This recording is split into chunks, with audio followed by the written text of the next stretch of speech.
ஸ்டாலினுடைய ஆட்சி சண்முகம் சாலையில் இருக்கக்கூடிய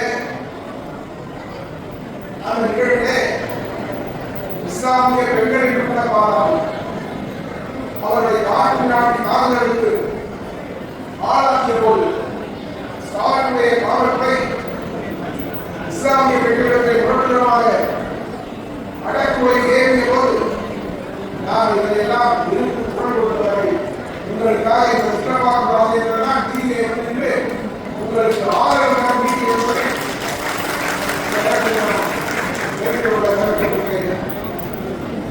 அன்பு சகோதரிகள் நேற்று மட்டுமல்ல இன்று மட்டுமல்ல என்றைக்கும் நாங்கள் உங்களுக்கு ஆதரவாக செயல்படுவோம் என்பதை இந்த நல்ல நேரத்தில் தெரிவித்துக் கொள்கிறேன்.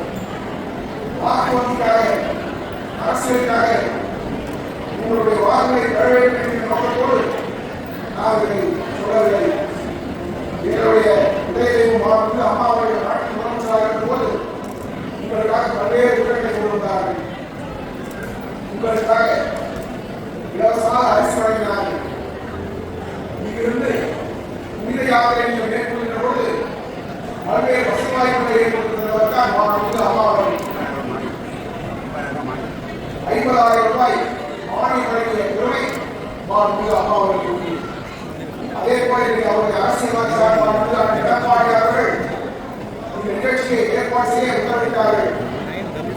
இன்றைக்கு நாளைக்கு அவர் இடத்தை தொலைபேசி தொடர்பு கொண்டு நிகழ்ச்சியை சிறப்பாக நடத்த வேண்டும் என்று தன்னுடைய ஆசை வழங்கினார். எனவே இந்த இயக்கத்தின் தலைவர்கள் உங்கள் மீது அன்பும் பாசமும் கொண்டவர்.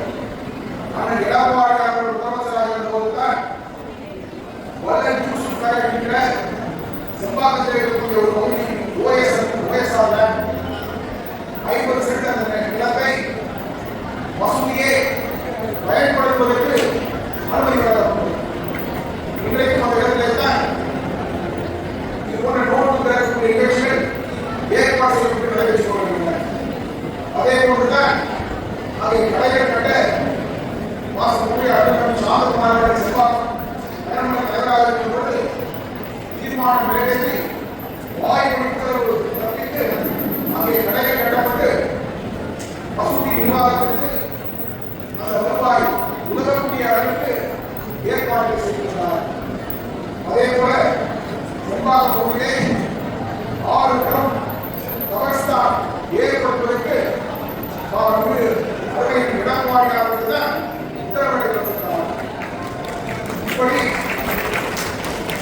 இஸ்லாமியர்களுக்காக உதவக்கூடிய அரசாங்க அம்மாவுடைய அரசு